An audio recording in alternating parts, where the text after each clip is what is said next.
Welcome to the Dynasty Happy Hour podcast. Pull up a chair and kick up your feet as you get ready to enjoy some of the industry's most entertaining and actionable Dynasty content on the planet. We're talking veterans, rookies, sleepers, and oh yeah, you know the crew has those dad jokes ready for you. So let's not wait any longer and bring on the host or some combination of Doug and Tyler. Welcome back to the Dynasty Happy Hour. We are back after a 2-week sabbatical where Tyler and I were just like, you know what? We're going to enjoy the end of the summer. We're going to let our rosters simmer, and we're going to come back in week one. And you know what? We are men of our word. We are back here to recap all the wild, crazy, not a lot of points scored things that happened in week one. Tyler, how the hell are you? I'm good. Teams did all right. You know, it was about 50-50. I beat you thanks to Christian McCaffrey being out. I called him and I said, hey, have you ever seen the movie Troy when Brad Pitt goes out in the open and then just that little tiny shot right in the Achilles and he's out for life? Maybe you should think about this. And he's like, yeah, Tyler, you know what? You're right. I should really think about this. So worked out for me. It's a good thing I got his number. That's true. I mean, he got married here in Rhode Island. Fun fact. That's actually how I met him because I was sneaking to his wedding while I was watching through your window. Even come to my house? Oh, no, I was there. Oh, you were there. I thought I heard. I thought I heard a ginger in the area. My ginger sensors started going off in the basement.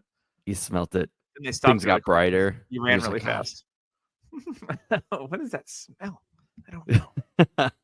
So yeah, week one was I would say a lot of fantasy disappointments across the board. You know, probably the worst tight end week I've ever seen. Not a lot of good passing performances, a lot of rushing of the football, which if you listen to this podcast or you listen to me, I've kind of said that, and I know it's only week one, but rushing was down last year, and I thought it was going to positively regress this year. So far, so good. Don't know if it holds. It's early. It's the extension of the preseason. I think the biggest thing with these games is that, you know, all these stud players don't play in the preseason, and then, it's week one, and we expect them to be like they were last year, and it just doesn't happen 90% of the time. So I am not worried. Famous Bill Belichick used to say that the first 4 weeks of the season were like preseason. So I think he's not wrong, and he's pretty smart. So he's only working for everyone. He actually works for me now. He just got a job. Nice. Yeah, we're gonna podcast me and Bill. What was the joke that we always said he was hanging out in your backyard? And you're like, yeah, he's in my backyard, just outside my backyard. Was it Shane Vereen that we always used to say that for? Probably. It was probably Shane Vereen. So it wouldn't be a week of fantasy football if we didn't have some injuries to talk about. Tyler alluded to the Christian McCaffrey injury. He is dealing with an Achilles strain. It looks like he is very, very doubtful for week 2. So if you have Jordan Mason on your team, whether he's a handcuff or you just have him on your team, he is very startable this week. Tyler, you just traded Jordan Mason earlier, today or yesterday? It was probably a half an hour ago. Bam, what did you get? I got a 2025 second round pick. And love it. That's about the going rate. I picked him up a week ago. And I mean, my team's in the middle. So I'm like, you know what? I looked at the Christian McCaffrey owner. I offered him Ricky Pearsall straight up for him, and he declined that one. And then I offered a second rounder for him, and he accepted. I mean, he's competing. Perfect. If you're competing, like Mason, if you're a McCaffrey owner, is kind of a must because this season seems like it's going to be back and forth. Like he's going to get. I feel like this is going to be lingering the whole season. Yeah, we'll see. I mean, I own or I roster Christian McCaffrey in a few leagues, and one of them was a Dynasty league, and Jordan Mason was available, and I kind of just like, I had good running back depth, and now that I'm looking back on it, I was like, well, that was just an error in judgment. I'm an idiot. He looks good. He does look very. I mean, he looked good last year when he played. So the thing is he came out at the end of the game and said, "I don't know how you do it." After he got that many touches, he went up to McCaffrey and says, "I don't know how you could do this the whole season." So I do think that they're going to have to distribute a little more towards other people, which Debo could get more involved. One of the guys I'm looking at is Ricky Pearsall midseason. I think he's gonna come out of the woodworks and be a very good player second half. They're gonna distribute more, and like you said, the passing was way down. I think offenses were like, we're just gonna run, we're gonna get everybody in the swing of things. And yeah, the defenses are more well prepared for week 1 than the offenses are. So yeah, that's typically agree. what we see. Yeah, so McCaffrey, he's going to miss at least the first 2 weeks, and then we'll see what week 3 when that rolls around. But Jordan Mason, if you have him and you don't have McCaffrey, it's time to flip and make that profit on a player that you may have picked up like Tyler did. And then, boom, second-round pick. We know that the running back depth, supposedly out of this draft, if everyone declares, is very good. So those second-round picks, maybe that ends up being a starter at running back for you for a guy that you really like next year. So I think that is a savvy move. Other injuries that we're monitoring, Raheem Mostert has been declared out for Thursday night. So as we know, this podcast is a Jalen Wright fan. It looks like he's going to have an opportunity. Devin Achane is questionable. And then Jeff Wilson obviously might get into the mix if Achane is ruled out. Jeff Wilson is like that guy that's like solid that just never goes away. I have him on a couple of rosters, and I'm like, do I start him? Maybe. I don't know. I don't know. So we'll see about all that. Although the Jets' run defense didn't look very good on Monday night. I know they're not playing the Jets on Thursday. It's the Bills, right? Yeah, never mind. The Bills, yep. Yeah, I got my schedule. I know it was an AFC East opponent.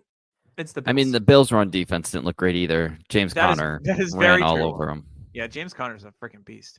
So Raheem Mostert, it's already started with the injuries in the Miami backfield. It took 1 week. I was saying it all off season. Jalen Wright, like he fits perfect. You just drop him right in, and he should be good to go. So if you have Jalen Wright on your taxi squad, if Achane and Mostert are both out, I think you promote him, and I think you might even start him. It might be a little risky, but the upside is there if you need an upside hit in your 100%. Other injuries. Tyler's guy, Jordan Love, is going to miss 3 to 6 weeks. Should be closer to 3. There's a chance he could play this week. There's been rumors. There's been like was it Eric Decker's cousin? No, I actually heard it way back. on Pat McAfee's show when they had Adam Scheffler on, and he even said there's a slim chance he could play this week. Now, is it Adam Scheffler or is it Adam Schefter? Scheffler. Scheffler, okay. He had like Scotty Scheffler. That's he had cousins, like right? 2,000 follows. The blue check mark. It all checked out. Yeah, I mean, he's Scheffler. The one that said Kyle Pitts had a torn ACL, right, James?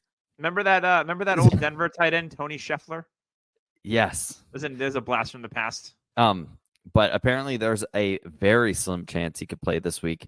I think it might be only a 1 week injury. I've actually tried to send out offers to competing teams that have Jordan Love and being like, hey, I'll give you a couple first for Jordan Love and like Geno. Like I'm looking to try to capitalize. I doubt it's going to work. But Jordan Love, I thought. Now, if he had a torn ACL, those might work. But like with just a few weeks, I think most managers are going to be like, nah, I'll just wait. Oh, I agree. And I think the fact that they might have Malik Willis start, they're like, let's get him out there soon. Yeah, we'll see. But Love, minimum probably 3 weeks. Tyler's rumors maybe earlier. Keep an eye on that situation. I think the Packers are like, wow, we really didn't do a good job of getting a backup quarterback because they cut Pratt and they had Sean Clifford and then they. What are you talking about? They traded for Malik Willis. Of course, they traded for Malik Willis. I mean, perfect solution, right? The guy who. I think they should hit up the Browns for one of those quarterbacks. They could have got Huntley or something. I think the Browns kept 4 quarterbacks for a reason. We'll get into that. You might be right about that. So that was the big quarterback injury of the week. Some other injuries that I want to go over is Puka Nacua. That knee injury that's been bugging him. He officially went on the IR, so he's going to miss at least the next 4 weeks. If you have Demarcus Robinson on your rosters, it's good. And then a hot pickup has been Tyler Johnson, who used to be a favorite on this show. Hey, like U of M alum. I know you liked him, and he's bounced around, and he hasn't done anything. But he had that long reception for the Rams on Sunday night and looked pretty good filling in. Tutu Atwell officially dead. I didn't see him on the field once. And the thing is with Tyler Johnson is he played well with Tom Brady when they went in their Super Bowl run when Godwin was on and off the field. Yeah. And the thing is with Tyler Johnson is he is a perfect fit for this scheme. He is somebody who's smart, good route runner. He's not explosive. So he fits right in with the Puka, the Cooper Kupp, and those type of players. So Tyler Johnson, only 26 years old. I think he's a very good pickup. I know people are like Jordan Whittington. Go get him. I think it's a touchdown call back. Yeah, I think it's going to be the old guard, the the Tyler Johnson. It'll be interesting to see with a week of practices and how they come out this week, what it looks like. Stafford looks so good. Like Stafford's a beast, and Kupp is so like good. 21 targets. Hello, we'll talk about that later. My favorite part is I was listening to a couple podcasts and they talked about Kupp's beard and just how nasty it is. He looks like Children of the Corn. Have you ever seen the movie Children of the Corn? Yes. He looks like he's from the movie Children of the Corn, or at least he's like one of the Amish people from like the movie Sex Drive. Like it's cool. It's cool. We'll fix your car for free. Or that Tim Allen movie where he becomes Amish.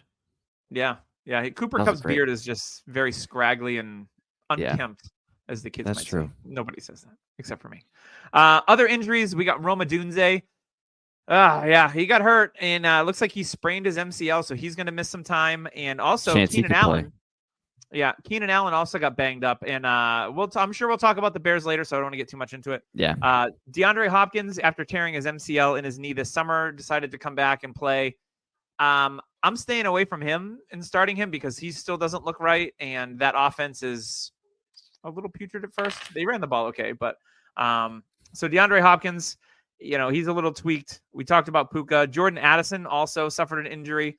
It looks like he's got an ankle injury, Tyler. Is that correct? Yeah, he had an ankle injury this offseason. Then he just got the other ankle injured. He's having a rough offseason. I don't know if it's karma. Jalen Naylor season. I don't know if it's karma with Addison, but I'm still a fan of buying Addison. I think by week 4 you could get him for a second, and I'm gonna hop on that. Yeah. Okay. A couple of tight ends that popped up on the injuries here. We've got David Njoku, the dreaded high ankle sprain. Yeah. Which means he's probably going to be out at least a month, I would think. Njoku's a freak beast, so he may not miss as much time. I don't know if he burnt his face Tyler off and came back. Yeah, he had like the Army of Two mask. Remember that? Yeah, and he came back the next week. So I would say, in normal people terms, it's about a 2-month injury. NFL terms, probably a month. In Njoku terms, a week. Yeah. So I mean, they need him because yikes. And in that very same game, tight end Jake Ferguson from the Dallas Cowboys suffered what looked to be a scary injury, but it looks like it's not as severe as it first looked. People were fearing ACL. But there's a slight chance that he might play, but obviously we want to keep an eye on that. It looks like he suffered a bone bruise and an MCL sprain on his knee. And, the backup tight end there is they traded Peyton Hendershot to the Chiefs. It's Luke Schoonmaker from Michigan, who I like. I have him in a lot of rosters because I got him super cheap. And I think I think the Cowboys said, one of their beat writers, they have a fullback that they want to use in that tight end configuration, Troy something or other. I can't even remember his name, but so I think overall in week 1, we escaped some, it's not as bad as some weeks are. It could have been worse. It could have been worse, but still some obviously significant, Puka missing him for 4 weeks, missing Jordan Love. That's rough. I've got Puka in a bunch of teams, and now I'm like, damn it, I got to find my depth and see if I can start somebody. And the whole thing starts. Same with Jordan Love. Yeah. So in a lot of places. It's scrambling to find replacements in week 1, which is always. All right, let's talk about our observations for said week 1. Tyler, I'm going to have you kick us off. We're not going to go game by game. I feel that that's kind of just too rigid and linear, if you will. All right. So yeah, hit me up with what you got. All right. Well, I'm going to look at the games and kind of give you my opinion. And so not to do that. I know. I'm kind of looking around. My first opinion is people are worried about Joe Burrow and his wrist. There's videos of him kind of like, how when you hurt your wrist, you're kind of playing around with your fingers, kind of trying to get, more blood flow through your hand. I broke my wrist and I never did that. So I cannot, I can't say anything about that. Joe Burrow picked up a Gatorade bottle. I saw this on X. Picked up a Gatorade bottle from the top, and they're like, that Gatorade bottle must have been heavy because, he had his wrist kind of bent. Gatorade bottles, by the way, get heavy. If you've got ice in it or something, yeah, you're going to need a lot of force to bring that thing up. You want to know a fun fact about the Gatorade bottle? And I'm here for fun facts. It's my thing. Did you know on the 32-ounce Gatorade bottles, you can unscrew the lid, and underneath where it has that little hole, the lid fits underneath. A lot of people don't know that. No. Try it. It snaps right in, so you can store your lid in the bottom of the bottle. You're welcome. That's crazy. But going back to Burrow, I'm not worried. I watched a lot of his throws. He had a lot of zip on the ball. He was accurate. Like I mentioned to you last night when we're playing Fortnite, they need Jermaine Burton on the field. Andre Ishavash is fine. He's a fine player. He reminds me of Tyler Boyd-esque. Like, I know he's athletic, but I still think he's very raw. They need that third option or even the second option on the outside. And Jermaine Burton is super athletic. T. Higgins to be healthy. Jermaine Burton was PFF's one of the highest graded preseason receivers. And yet they don't play him because they're saying he's a knucklehead. But your offense struggled completely against the Patriots, which, I mean, if anybody didn't see this coming, Patriots always have a good defense. It's not like, oh, Belichick's gone, but they have a disciple from Belichick on the team who played defense for him. That defense is still going to be good. Burrow needs another option other than Chase because Christian Gonzalez is a legit shutdown corner. People are going to start realizing that. And he was on Chase. So Jermaine Burton needs to get on the field. Like I said, Burrow's going to be fine. If you can capitalize on this, I think you should. Yeah, I agree. The Bengals are notorious slow starters under Zach Taylor. I think they're 1-5 in their last 6 years in their week one. And this happened the same thing last year. They sucked for the first few weeks. And it's probably going to happen again this year. So, again, buy the dip on guys like Burrow. I want to talk a little bit about James Cook. The usage, everyone was like, oh, Ray Davis. I like Ray Davis too. I think he's a good player. I mean, he's 75 years old, but he's pretty good. James Cook got 19 carries in the game in week one. And that's the kind of usage that we want to see from James Cook. So if you went out and you acquired James Cook in the offseason like this guy, you're feeling pretty good about that. Now, on the Bills also, I was a little scared because Dalton Kincaid has been getting pumped up to the moon when it comes to fantasy. And he was one of the tight ends that really disappointed in week one. There were a lot of them, a lot of big name tight ends, Mark Andrews, Travis Kelce, Sam Laporta, pretty much any of the top, George Kittle, any of the top, seven or eight tight ends. I mean, Kyle Pitts did score a touchdown, so we have that going for us. Yep. Trey McBride was a disappointment, even though he did get 9 targets. Dalton Kincaid, Dawson Knox is still there. He's got the rapport with Josh Allen. And I think that the defenses, because there is no number one pass catcher for the Bills, I think defenses are going to be really aware of when Dalton Kincaid's on the field and scheme up for him because they know he's probably their best weapon. So I'm a little concerned with Kincaid's week one performance. I wasn't one of these redraft guys that was like, oh, Kincaid's going to, hot take guys that was Kincaid's going to finish as the number one tight end and all that jazz. So yeah, really interesting to see him kind of struggle in the box score a little bit. I mean, I think he looked good on the field from what I saw, but the defenses were definitely honed in on him, which is something that I think, unless Buffalo has a pass catcher that gets established, is going to happen this year. And I think that Kincaid owners might be a little disappointed at the end of the year with his overall stat line. Yeah, I agree. And if you rewatched the game, they blanketed Kincaid when he got to the middle of the field and he did a curl route or something. They had 2 safeties right behind him. They were making sure he was covered. And Keon Coleman's usage was very nice to see. He got good amount of targets. Josh Allen trusted him with one-on-one balls, and he came down with one of them, which was a very nice catch. Keon Coleman-esque. I think he'll grow in the offense, and he'll get better. Mac Hollins, of course, used way too much in this offense. Hey, my boy Shakir, though. Yeah. He's great after the catch. And my observation is I'm going to go right to the Bears. And okay. Will Levis is the reincarnation of Carson Wentz. He is Carson Wentz-esque. Amazing. Like, he is such a good thrower. He could sling that thing. Like, you watch some of his throws, you're like, damn. Not accurate some of the times, but he makes stupid mistakes. And going over to Caleb, I rewatched it, and amazing arm talent. He's trying to do too much. Yeah. He's trying to make the big play, impress. He'll get better. There's a lot of amazing throws, like right in the bucket. DJ Moore and him have a connection still. I'm not worried about it. It will click. The Titans defense is probably better than last year, even though Vrabel is a good 100%. defensive coordinator. Yeah. I mean, they got Snead, and Snead, people got to remember, he's a top 5 corner in the league. So they didn't just pick up some random. They got a healthy Harold Landry. Jeffrey Simmons is healthy. They've got some pieces on that defense that aren't. They've got Murray. Now they've got Ernest Jones. Sweat in the middle, who's a monster, who just disrupted the middle of that offensive line. This defense got better. Caleb is going to be better. I think the nice part about it is he was showing hey, I'm just about winning. I don't care about my stats. That's good to see, because if he came out you could tell Zach Wilson when he had a bad stat game, he's down, even though they would win. Yeah. But Caleb was all about the win. Didn't matter. It will click. But if you have a chance to buy low on Caleb, I'd do it, because the thing I saw is he needs to pick up his pace too. When he's dropping back, it seemed a little slow. It didn't seem like he was rushing anything, which is fine. He needs to adjust. I think the game is. We see this with rookies a lot of the time, and especially when you're the number 1 overall pick, there's a lot of pressure on you.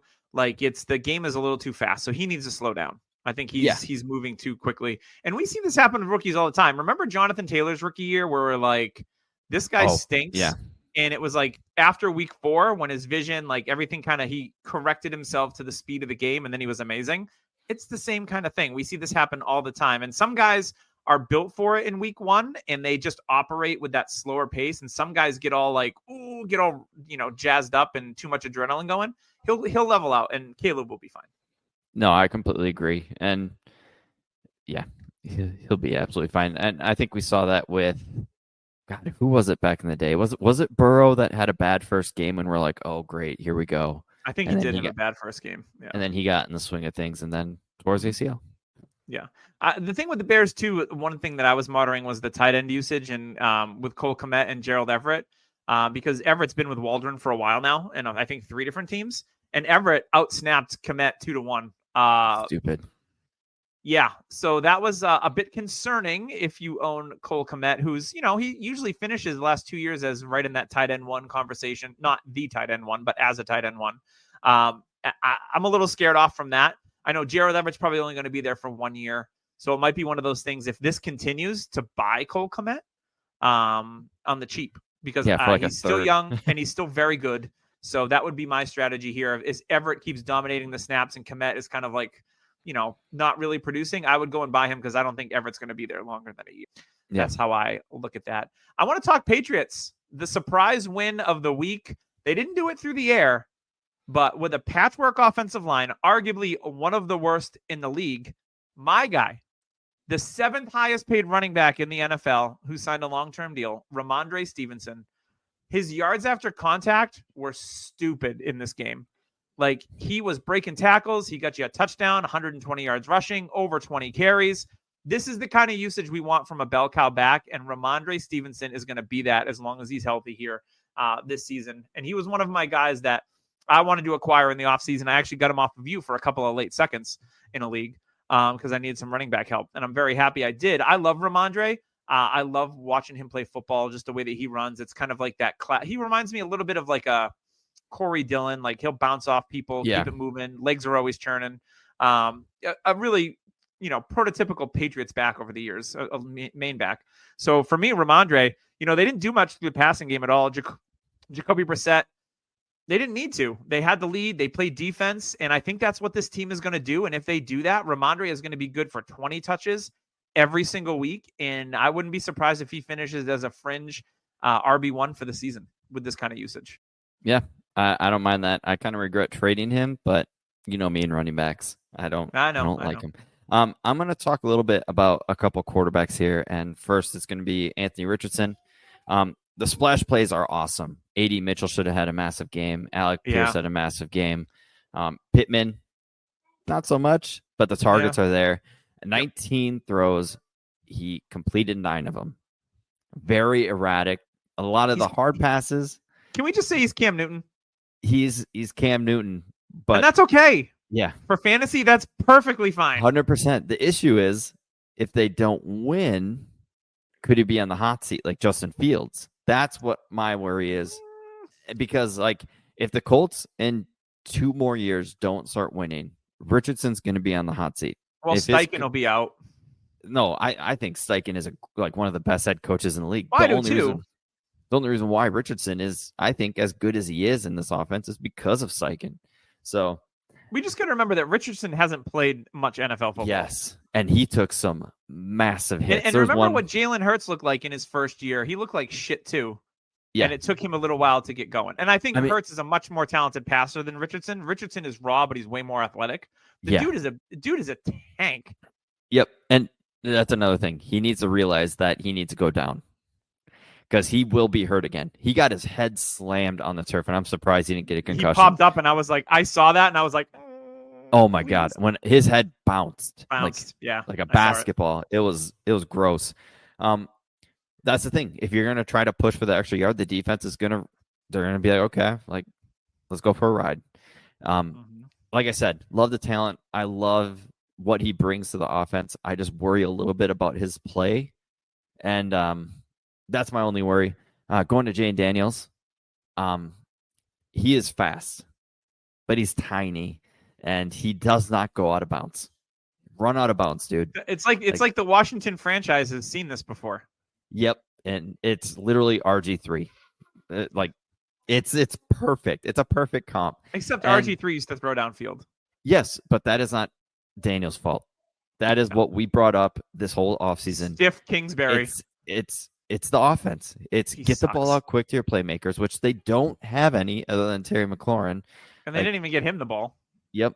And it's tough. Like, the offensive line isn't that great. It's going to be one of those things where you just hope that he doesn't get hurt again, because Cliff might get this guy killed. Yeah, I'm not a Cliff fan at all. And another one of my observations is Deshaun Watson is completely toast. He is done. He's no fun to watch. I'm glad you're finally admitting it. He might be one of the worst quarterbacks in the league. Bad. And that goes to my next evaluation is I think I'm done with the high-end quarterbacks in Dynasty. I used to be all about, let's go for the top-tier guys, get one, maybe even two of them. Man, I would love a team that has Baker and Tua, Goff and Tua. Give me these 15-point floors, but have an opportunity to be 24 points. And I'll let my stud receivers that I got, other than going for the top draft pick, I'll let those guys get the 20-plus points a week type ceilings that will also carry me. Like, Josh Allen's nice, but you know what? Like, having Goff plus a stud receiver other than Josh Allen is very nice. Like, Purdy. I traded Josh Allen for Purdy and Olave. Like, I wish I would have gotten a different receiver other than Olave, because I've never been a big Olave supporter. And after week one, you're like, oh. But that's kind of where I'm looking at. It's just the variance is tough. And man, like, the comfort that you have, because, like, say you had Jordan Love and Tua other than Josh Allen. Like, I do have those two guys on a team, actually. Like, those two on a team would be the dream scenario. You got the quarterback 2 that has a high floor, and then you got the quarterback 1 that can give you massive spike weeks, but also has like a 13-point floor. So that's what I'm kind of looking at. And Kirk Cousins, I'm at like a Penix watch. I'm at a yellow. I rewatched it. He was getting destroyed by that Pittsburgh Steelers defensive line. Like, and they play another good defense this week, don't they? Yes, the Eagles on Monday night. Jalen Carter and freaking Jordan Davis. Like, this offense is going to grow. It's the first game that Kirk has played since the Achilles. I'm not worried too much about him, but if you can go get Penix for even a 25 first, I think, go do it, because the quarterback class this coming year is not great. And if you're looking for a quarterback upgrade, Penix, a top 10 pick, could be the guy that you could just go out and even in single QB leagues. I took him at the 402 in a single QB league. Like, stupid, because I was like, the value's there. Like, okay. Like, and if he hits, I either keep him or flip him for way more than a 402 in a single QB league. So I'm about that. I want to. Okay. Yeah, I was gonna say, do you want to stick with like the quarterbacks run league? Like Baker is back. I was just going to talk about Baker. Actually, that was my next one. All right. I think I know they played Washington, and Washington's defense is going to be bad all season. So anyone that you've got playing Daniel against Jones. Washington, you want to start them. Even Daniel Jones. So Baker, the big question with Tampa was, what's the offense going to look like with no Dave Canales? And to be honest, the offense looked really good. Mike Evans had a couple of touchdowns. Godwin was getting a ton of work out of the slot. McMillan could have had 2 touchdowns. He did have one. McMillan. McMuffin. They didn't use Kate Otten or the tight end very often, but the running back rotation, Rachaad White, a lot of people were kind of fading him. I don't mind Rachaad White. He still got the usage that you want to see. He was active in the passing game, and Bucky Irving was a nice compliment. I think, with Bucky Irving, a lot of people were just turned off at the 4.56 40, like, oh, he's a small guy. He didn't run fast. To me, it was like Kyron Williams 2.0. You watch the tape and you see that he's good, and then he runs a slow 40, and then everyone fucking hates him. And you're like, well, that doesn't make any sense. And then in the preseason, you're like, oh, Bucky Irving looks good. No shit. Have you looked at his Oregon tape? Like, he's a good football player. Yeah. And I think that's what we're seeing now. And if you got Bucky Irving in the 4th round of your rookie drafts, you're just like, yeah, that was a good investment, because I think he's going to be a good NFL player. I don't know if he'll ever be a star or, a 15 touch guy, but in those touches that he gives you, he can bring some juice to the team. So I like the Buccaneers and what I saw. And Chris Godwin, if you're a contending team, that's a guy that you should have been going after all offseason, because he was going to start out of the slot, and he got targeted a ton and looked great. Yeah, and one thing I learned from that game is they really like McMillan. Like, he meshes with the team. If you hear Baker's comments about him, they're like, he's a different guy, but his energy is awesome. We love him here. Like, Baker really likes him, and he's going to learn from 2 very good receivers in Mike Evans and Chris Godwin. And when those 2 are gone, it's going to be, I think, Trey Palmer and McMillan. So if you can get one of those they'll 2. probably draft someone too. Yeah, they might even take somebody next year. But that scary offensive line we thought could be rough looks fine. Tristan Wirfs is still one of the best offensive tackles. And their 1st-round draft pick, the center out of Duke, I think it was. Oh, yeah, Graham Barton. Yeah, he's going to be one of the best centers in the league sooner than later. So, yeah.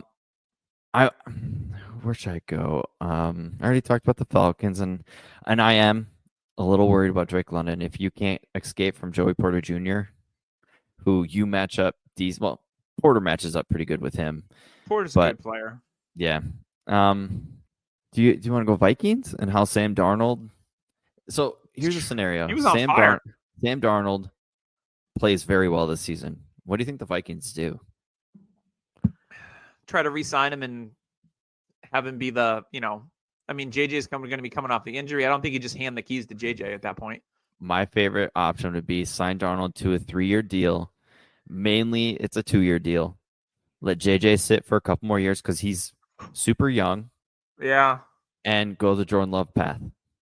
And I think if that happens, McCarthy's going to come out swinging. I think it really depends on where the record is of the Vikings. If they finish with only 6 wins, statistically, if he's decent, but they only finish with 6 wins, maybe they give him a 1-year deal if he doesn't get a lot of interest for 10 or 11 million bucks.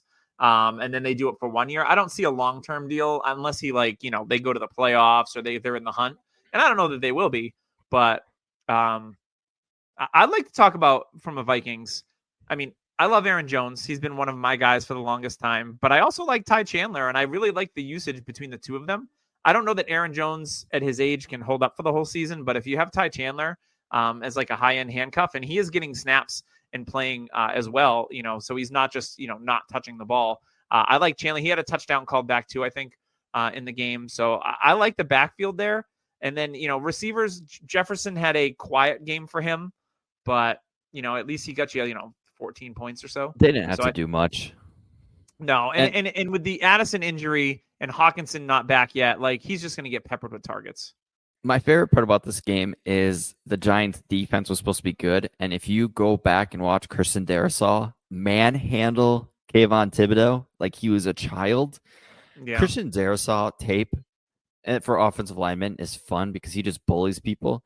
There's a time when he had when he had Thibodeau by the shoulder pads, and Thibodeau's a big dude, and he just threw him like it was nothing. Darrisaw's a bigger dude, and Darrisaw just stared him down. Like that is somebody like he's a mean bad dude on the outside. So the Vikings, I think it's looking up because that defense also with Turner on the outside now. Like this defense is a lot better than people think, and you still got the hitman on the back end picking off passes. There was a team I just saw that I wanted. Let's go a couple games that were the late window. Chargers and J.K. Dobbins. 10 carries, 130 yards or so, and a touchdown. Hit 19 miles an hour. Yeah. And Dobbins, let's be bad. honest, he wasn't the speedster that everybody thinks he was. Like, no. Maybe when he came out of college, he was like a 4.4. Maybe if he was, I even said it as some of those long runs. I'm like, a healthy Dobbins would have pulled away. Yeah, I'm fine seeing what I'm seeing because the we hitch didn't wasn't expect there that we saw last year. The hitch in his leg that we saw last year that he was like dragging his leg. It wasn't as bad. My favorite quote on the Footballers was "JK 3 legs," because he ran like a man. Jesus, this offensive line is very good. So I think who's ever running, Joe Alt, stud. He locked up Crosby. So good. He's good. Yeah, that was a great pick. And going over to the Raiders, Brock Bowers, he is going to be the tight end one. Led the team in sooner targets than later. Yeah, and if you watch his tape, he is so clean. Like he's fast. Like he's so quick and fast for that. He's the fastest accountant I've ever seen. He makes Hunter Renfrow look slow. So if you can go out and sneakily get, like, I would love to do like, hey, Kyle Pitts and a second for Bowers. Do Kyle Pitts and a couple seconds for Bowers. Like, make that move. And I love Trey McBride. I would do McBride in a second for Bowers. I think you can maybe do one for one. Wow. I think Bowers is going to be the tight end one this year at the end of the year. In my mind, I think that's happening. Even though he's on the Raiders, he could be 1,000-yard tight end. The one team that I have that has Laporta and Bowers. Oh man, I'm here for it. And I want to go to the Seahawks and Broncos. Geno Smith, I rewatched the tape early on. People are worried about Jackson Smith-Njigba. His first drive, Jackson Smith-Njigba was open all the time. He got targeted and was electric. And he brings a lot of energy to the field. I'm surprised they don't get him more involved. And I think it's a Geno thing, and it's not an offensive thing. Geno loves himself. Tyler Lockett. Loves it. Like, they're the same age. I bet they talk about maybe they have breakfast together, like Stafford and Cup. It's the Geno and Tyler breakfast Lockett. Yeah. And they probably talk about how everybody doubted him, even though, like, Geno, you were one of the first quarterbacks taken in that draft, and nobody really doubted you. You started your rookie year. Nobody doubted you. Yeah. You just didn't do good. He was just he did not play great. I thought he made a lot of mistakes. No. And if they didn't start running the football in the second half, they would have lost that game. Yeah. Because Ken Walker won that game for them. And Zach Charbonnet, I think, he's getting better. I saw and Walker's dinged up, so that's a situation to monitor. He always is. I think there's better days for JSN. If people are really low on him, there's a chance you can get him for a 25-second. I've heard, on what is it, the CBS Dynasty podcast with Heath Cummings. They're talking like, hey, the sooner or later you're gonna be able to get him for a second, which is going to be a massive steal because on the outside he looks great. It's just Geno, like I said, loves Tyler Lockett. Yeah, and I think for fantasy purposes, if you have a player like DK that's going to be facing Patrick Surtain and not moving around, that's tough to start that player. Surtain's good. And going over to the Broncos side, Sean Payton is he's in his own way. Like, Marvin Mims is a good receiver, and he would fit perfect in his offense, but Sean Payton hates him. He would rather which is weird because he traded up to get him. Yes, and they started a 26-year-old rookie receiver out of BYU, and Vele. Yeah. And he got 8 targets, 8 for 36. And Bo Nix, I don't think Bo Nix was as bad as people thought, but this is the Bo Nix I remember. He got caught all like they were down, and Bo Nix needs a lead to play good. He needs to play action. That he needs a running game. I think there's better days for Javonte, but he had a rough go at it. I just think Sean Payton is going to get in his own way, and he could be fired within the end of the year. Like that might be a hot take, but this team that Sean Payton built, you built it. You built it, but it's like you hate the windows. You built this damn house, and you're like, nope, I don't like the place in the windows. I don't like anything I built. I know I drew the blueprint, but I hate the windows and where they're placed. Yeah. We're in a tear like down. shit. Yeah, it looks like ass, and that's Marvin Mims, and that's Troy Franklin. Like two guys you took. Like Troy Franklin could just be bad, but we know Marvin Mims has the ability. Like when he's on the field, it looks good, but then Sean Payton's like, no, get off the field. Yeah, I agree with that. I think Peyton's after this year will be on a bit of a short leash, if you will, for sure. What do I want to talk about? I want to talk about we talked about Achane a little bit on the top. Let's talk the Saints offense because they were a surprise in week 1. Are they? The Panthers are just bad. No, but I think that with the Saints using a lot more motion in the offense, yes, was a huge difference for them. And scheming up Shaheed, because we all know Shaheed is like that deep threat, right? Like he's going to be the guy that can go for 3 catches, 110, and 2 touchdowns. Like, and that's kind of, he didn't do quite that, but he had a nice game. And Olave was silent, but we still saw the usage for Alvin Kamara be really healthy. And that's what you want. I mean, Kamara, he looked fine. He didn't really play at all in the preseason, and he had an injury or whatever, but Alvin Kamara looked like Alvin Kamara. So I think if, you have him on a win now team, it's perfect. I got him super late in redraft for some reason. He just kept falling, and I'm like, I'll take Alvin Kamara. And he goes out and scores me like 18 points. I'm like, cool. I'll take that all day. He was 3rd in fantasy points per game last year, I believe. So, the juice is still there for Kamara. And in that offense, he's still going to be featured. Taysom Hill, he's been getting the big buzz, that they're going to embrace the Taysom Hill experience. Okay, they didn't really do that. They used him like they normally use him. Nothing sexy there. He's going to have some weeks where he scores 2 touchdowns, and you can't predict those. So, but the way tight end is, you can start him at tight end and get 5 or 6 points, and you're probably going to be okay, which is sad, but it's true. But, Derek Carr, I've never been a big Derek Carr guy for a lot of reasons, but in this offense, if he's your QB2, like, or you have him as a QB3, like, you got to feel pretty good about it after week 1. I know it is the Panthers. I know it is the Panthers, but I don't think he's going to throw for 4 touchdowns every week, or even 3, or even 2, really. But I don't know. I think we've seen Derek Carr play good NFL football in the right offense. Just a few years ago, he was an MVP candidate. Not to say he's going to do that this year, but maybe he ends up being a sneaky top 15 quarterback on the season. Oh, I'd hate that because he hates Chris Olave. I would too. He hates Chris Olave. Like I don't know what. It's another Sean Payton thing, but yeah, he just absolutely hates him. There's a couple of games we haven't hit. Isaiah Likely. Do you think he is here to stay? Yes. Yeah, me too. The drumbeat was steady all summer long that I Likely is going to be the number 3 receiver after Flowers and Andrews. I think Andrews is just, he had the car accident. He did play a lot of snaps, but wasn't featured in the passing game. They needed him to block a lot. Bad injury last year.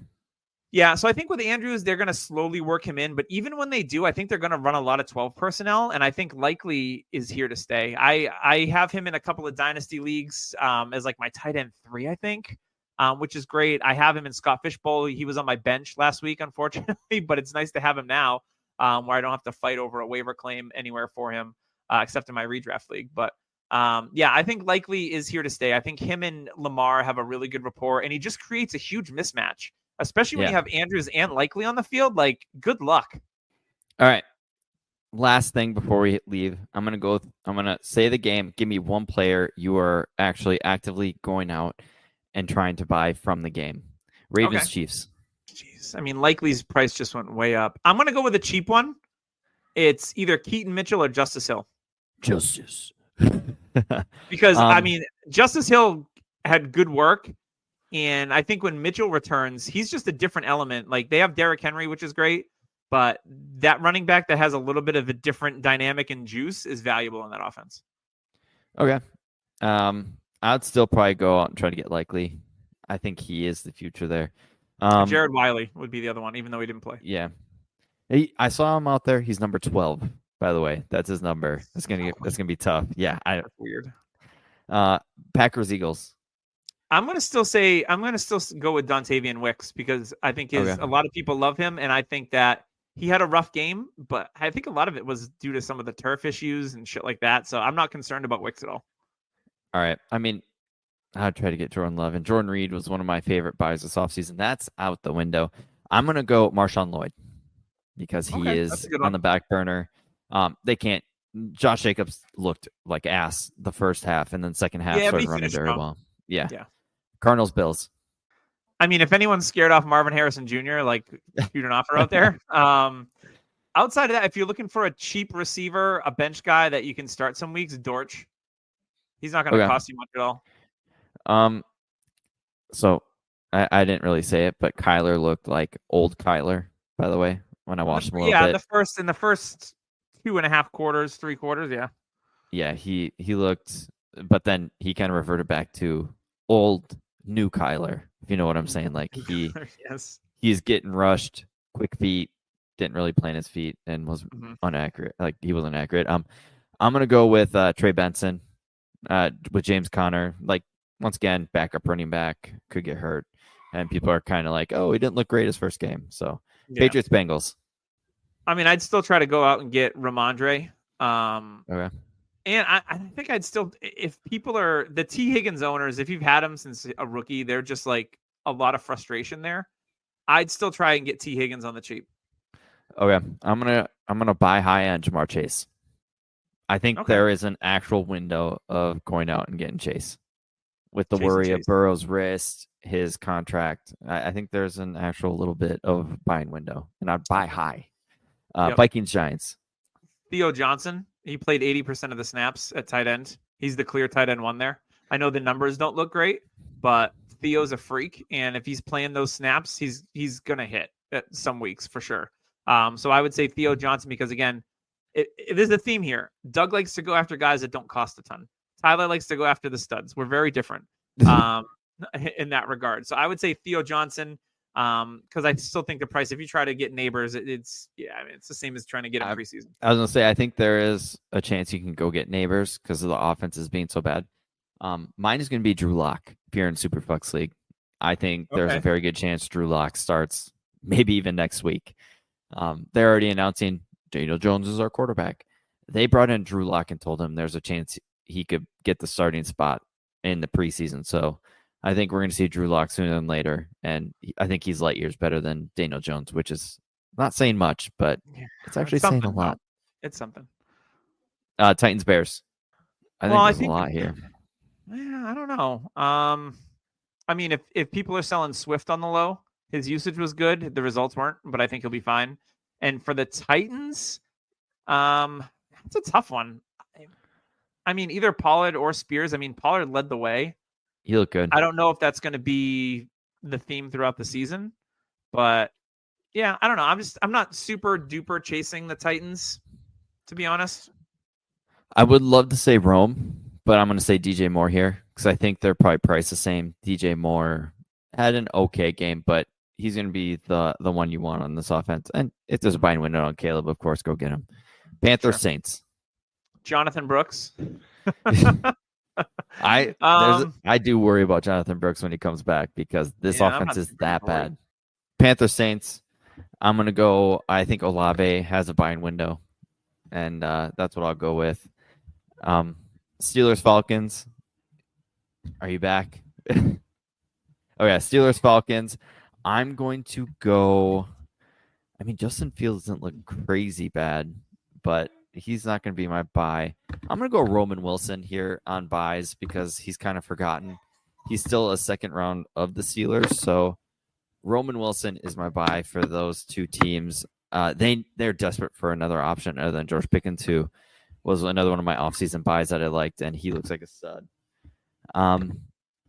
Jacksonville and Dolphins, Brian Thomas Jr., if you can go get him, I think he's going to be a top 12 wide receiver sooner than later. What do you think? Well, I don't know what happened with my microphone. Whatever. Yeah, I like Brian Thomas Jr. a lot. I just promoted him from my taxi in a league, and I'm starting him because I was like, you know what? I've seen enough. Get him in there. He legit could be the best receiver out of this class. Like there's a chance. Just with Trevor Lawrence, he's already starting. He beat Jalen Ramsey all day. And Jalen Ramsey looked like garbage, though. He just got paid, and he looked like shit. Yeah, but maybe it's Brian Thomas that made him look like that because he was shadowing. Or maybe Jalen Ramsey is like, I just got paid, whatever. Yeah, there's a chance. Think anybody for Steelers Falcons? London. I mean, if London is kind of like T. Higgins, like he's frustrating to own sometimes. But if anyone's like, I've seen enough, like I'm done with Kirk Cousins, blah blah blah. Like I would go after London. He's probably one of my favorite young receivers to target. So yeah, I'd be on London. You know what's weird is London and Keon Coleman have the same profile, but yet nobody likes Coleman, and everybody is falling. I used to really dislike Drake London. You did. I remember that. Yeah. Mm-hmm. So give it a couple years, you'll come around. And I'll like Keon Coleman. There's a difference between the two, though, is that Keon has Josh Allen. So Panther Saints. I don't know if you gave one there. You said Jonathan Brooks. Yeah. Yep. Okay. Let's go Texans Colts. I think this is easy for me. There's two receivers. I mean, Adonai. I really liked what I saw there. Yep. And even Josh Downs, to be honest. Like Alec Pierce had one good game. He's going to be forgotten once Josh Downs comes back. Yep. And I would even say Tank Dell because people are probably like, oh, here we go. Stephon Diggs had 2 touchdowns. Ooh. Tank Dell had the same air yards as Nico. I just think Diggs, like he was kind of saying, like he was talking on the sideline to CJ, and I think CJ's like, fine, I'll get you a goddamn touchdown. Fucking diva. Yeah. Yeah, right. And I think Tank's days are coming. So yeah, those two, AD Mitchell and Tank, are the two I'm easily going for. Raiders Chargers, I think we're all agreeing it's Bowers and probably McConkey. Yeah. He had his touchdown. This team, I think they had 21 or 22 pass attempts. That's probably where they want to live, but they didn't need to do much. True. Broncos Seahawks. Cortland Sutton. Yeah. I think that the targets are there for Cortland Sutton. You can get him on the cheap if you're a contending team. Seahawks, we talked about JSN. Like, if he has another, like, they play the Patriots this week. If he gets locked up by the Pats and has another poor stat line, you need to start jumping on trying to get him. Yep. And, I mean, there's a chance where if he goes like 3 or 4 games straight and he's not doing much. Seattle has to fly across the country for, I think it's a 1:00 game. Yeah. That usually doesn't end well. Good luck. It usually ends terribly. Cowboys Browns. God. This one's tough. Deshaun Watson. Jerome Ford, just in case Nick Chubb comes back and he's not Nick Chubb. That's fair. Cowboys. I mean, Brandon Cooks is cheap. Yeah. I mean, this seems tough. Honestly, I'd say Jameis for the both teams because I do think with this Watson's we didn't bring up the civil case that was brought up now. True. And this one looks bad because there's a different. They all look bad. I forgot what the difference was between this and. It was like he assaulted someone in someone's home. It wasn't like a massage thing. It was something different. So it happened back in 2020, I guess. This one could be a little worse than the others because, like you said, it wasn't a massage. Mess. Yeah, if that happens, the Browns are going to immediately jump on the opportunity to void his contract. They're looking for any option. They were dumb not to re-sign Joe Flacco. They were dumb to restructure Deshaun Watson's contract. Oh, let's create more space for what? Nothing. Yeah. So they made it tougher to release him. But if they have the opportunity to void the contract or any guarantees, they are going to do it. So, look at Jameis. Commanders Bucks. Mine's Jalen McMillan. I'll just get that out of the way. Yeah, I think Bucky Irving for me. For the Commanders, Luke McCaffrey. Brian Robinson looked good. Yeah, he looked really good. I thought Eckler looked good, but he was getting smoked every time he touched the ball. Luke McCaffrey and Ben Sinnott are probably the two options there. Mm-hmm. Rams Lions. I mean, if you can buy low on Puka if someone's panicking, cool. If I have Kyron, I'm going out and getting Corum. Like I think his price dropped completely without seeing the field. They're going to use Kyron until he's hurt. Because everyone in the world was like, oh, Kyron's returning punts. Like, he's not going to touch the ball. No, things didn't change whatsoever. Ronnie Rivers came in for like 3 snaps. Like, whatever. Yeah, no concerns with Kyron there. I still like Whittington. Okay. So I think it'll be interesting this week now that they have a week to game plan without Puka, and the drumbeat for Whittington has been really solid. I would not be surprised if we see Whittington run as many, if not more, snaps than Tyler Johnson possibly. Yeah, we'll see. Just a hunch. Jets 49ers.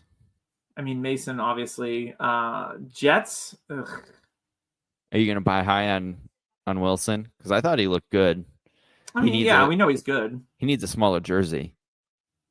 I think they missized it. Unless he likes the big sleeves, he's got that Sam Bradford maybe. look. I don't have anyone on the Jets that I'm looking to get really. I agree. Jets 49ers. Ricky Pearsall is. I just have a hunch. It's a feel that with everything that's happened with him, they're going to rally behind him, and I think he's going to come out swinging. Like one of those things, like, hey, I almost died. I'm just gonna go ham, and he's gonna be a Brian Robinson effect. Brian Robinson was good last year. Mar Hamlin, like these type of stories that you see. I think second half of the season, if McCaffrey's out a bunch, say Debo gets hurt, I think Ricky Pearsall in the middle of the field is going to cook. So if you can get him for a second, go do it. Okay, and that's it. Those are the games. Yeah, I think that's a good exercise. Well, that is going to wrap us up this week. I'm I've already set my lineups for week 2. We've got the good news with injuries nowadays, except for the McCaffrey one. We're usually getting them a day ahead. So we're recording on Wednesday, and we've already got a bunch of players that have been listed out for Thursday Night Football. So that's super helpful. It's not like it used to be where it was like there was like game time decisions. It's been much better for fantasy football players, except in the Christian McCaffrey instance. Which they knew Friday or something like that. Who knows? Yeah, who knows? Someone's going to get fined for that. Poor Jordan Mason has a game in his life and does that. And then the coach is like, no, we didn't tell him that. And he's like, no, you did. So, yeah, fun. But yeah, that's going to wrap us up. We're going to be back in week 2 to bring you all the injury updates, all the different things that are going to happen. Hopefully we see some offenses right the ship and start passing more, and we get a little bit more scoring. Because I know that 4 o'clock block was brutal. Watching that on Red Zone, I was like, oh, it was bad. So hopefully it's Brady. So he's not good. It's his voice is what it's like. It's his voice. It's too like nasally. I'm not. It's his demeanor too. I think a little bit. I mean, it's his first game. I'll give him a shot. Yeah. Not everyone comes out and kills it in their first game unless their name's Greg Olsen, which he replaced. Yeah. They should have started Brady with the B team and kept Olsen right where he was. So the rumor has it is Brady's kind of a cusser. And what happened was he's trying to like reel it back and kind of be very kid friendly. He speaks very choppy. Yes. Yeah. He's not very fluent. Yeah. He needs more energy. Maybe he should have hosted a podcast. Yeah. Wait, doesn't he? I don't know. I think he's a guest on one. Yeah. I think Jason Kelsey would have killed it, but that's just me because he's actually got energy. He shows emotion. Yeah. Brady's very flat. I mean, I think he might be part robot. So, I mean, have you seen his face? Yes, I've seen his face. He's had a lot of work done. Anywho, let's move on. We're going to be back in week 2 to bring you all the up-to-date things that are going on. For Tyler, I'm Doug. This is the Dynasty Happy Hour. Make sure you like and subscribe on YouTube if you want to watch us every week. And go on Apple iTunes, leave a rating and review. It helps us out. And we have to compete with the other Happy Hour podcast. They're kind of a big deal. I don't know. But they're not from a Dynasty perspective, they can't hold a candle to us. So. Matthew Berry. Who is he? I squished that berry. All right, we'll see you later. See you next week.